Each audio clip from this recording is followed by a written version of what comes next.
સમાચાર ઉત્તર પ્રદેશમાંથી ગંગા યમુના નદીની જળ સપાટીમાં વધારો થયો છે।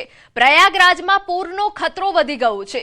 નદી કિનારાના વિસ્તારો જે છે પાણીમાં ગરકાવ થઈ ગયા છે અને ચેતવણી આપવામાં આવી રહી છે માઇક દ્વારા। અનેક વિસ્તારો ગરકાવ છે। દશાશ્વમેઘ ઘાટ પણ પ્રભાવિત થયો છે। ભારે વરસાદને પગલે તંત્ર એલર્ટ પર છે। લોકોને સાવચેતી રાખવા તંત્રએ અપીલ કરી છે।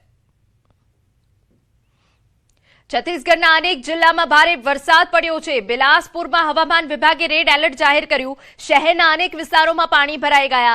નીચાણવાળા વિસ્તારોમાં પણ પાણી ભરાયા। પૂરના પાણી લોકોના ઘરોમાં ઘૂસ્યા। લોકોની ઘરવખરી અને વસ્તુઓને નુકસાન થયું છે। આગામી 48 કલાકમાં ભારે વરસાદની આગાહી વ્યક્ત કરાઈ છે।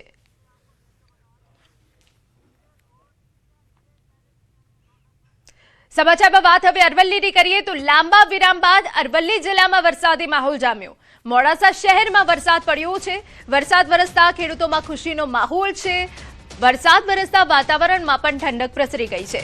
મોડાસા શહેર સહિત આજુબાજુના ગ્રામ્ય વિસ્તારોમાં વરસાદી માહોલ જામ્યો।